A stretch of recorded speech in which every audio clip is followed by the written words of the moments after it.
NDA की उम्मीदवार द्रौपदी मुर्मू ने एक ऐतिहासिक जीत हासिल की है। वो अब देश की अगली राष्ट्रपति बन चुकी है।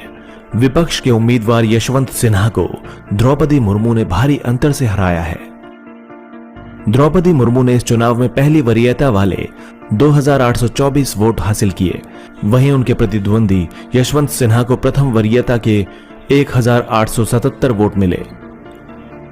द्रौपदी मुर्मू बनी देश की पहली महिला आदिवासी राष्ट्रपति। द्रौपदी मुर्मू का जन्म 20 जून 1958 को मयूरगंज जिले के बैदापोसी गांव में हुआ था। वो संथाल आदिवासी समुदाय से हैं और उनके पिता बिरंची नारायण टुडू अपनी पंचायत के मुखिया रहे हैं। द्रौपदी मुर्मू झारखंड की पहली महिला और आदिवासी राज्यपाल थीं और अब देश की पहली महिला आदिवासी राष्ट्रपति बन चुकी हैं।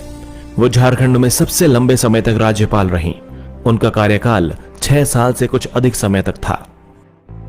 यहां से सेवानिवृत्ति के बाद वो अपने गृह राज्य ओडिशा के मयूरगंज जिले के रायरंगपुर में रहती हैं। ये उनके पैतृक गांव बैदापोसी का प्रखंड मुख्यालय है। साल 1979 में भुवनेश्वर के रमा देवी महिला कॉलेज से बीए पास करने वाली द्रौपदी मुर्मू ने अपने पेशेवर करियर की शुरुआत उड़ीसा सरकार के लिए क्लर्क की नौकरी से की थी। उस दौर में मुर्मू सिंचाई और ऊर्जा विभाग में जूनियर सहायक थीं। बाद के सालों में वो शिक्षक भी रहीं। मुर्मू ने रायरंगपुर के Shri Aurobindo integral education and research centre में मानद शिक्षक के तौर पर भी पढ़ाया। द्रौपदी मुर्मू ने अपने करियर की शुरुआत एक वार्ड काउंसलर के तौर पर साल 1997 में की थी।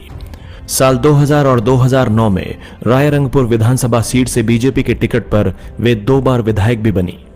पहली बार विधायक बनने के बाद वे साल 2000 से 2004 तक नवीन पटनायक के मंत्रिमंडल में स्वतंत्र प्रभार की राज्य मंत्री रहीं। साल 2015 में जब उन्हें पहली बार राज्यपाल बनाया गया, उससे ठीक पहले तक वे मयूरगंज जिले की बीजेपी अध्यक्ष थीं। इसके बाद वे झारखंड की राज्यपाल मनोनीत कर दी गईं और बीजेपी की सक्रिय राजनीति से अलग हो गईं। द्रौपदी मुर्मू की शादी श्याम चरण मुर्मू से हुई थी, लेकिन कम उम्र में ही उनका निधन हो गया।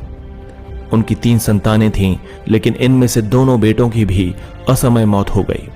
मुर्मू की बेटी इतिश्री मुर्मू है, जो रांची में रहती हैं। जाहिर सी बात है कि कोई भी शख्स इतने बड़े पद पर यूं ही नहीं पहुंच जाता। उसने जिंदगी में ऐसे कई पड़ावों का सामना किया होता है जिनको अगर वो शख्स पीछे मुड़कर देखे तो शायद उसकी रूह कांप जाए। कुछ इसी तरह की परेशानियों का सामना करने के बाद मुर्मू भी यहां तक पहुंची हैं। कहा जाता है कि जिस समय द्रौपदी मुर्मू शादी करके ससुराल पहुंची थीं, उस वक्त उनका घर भी कच्चा था। कच्ची दीवारें और फूस का छप्पर था। 4 साल में परिवार के 3 सदस्य खोए। द्रौपदी मुर्मू ने अपनों को बहुत करीब से बिछड़ते हुए देखा है।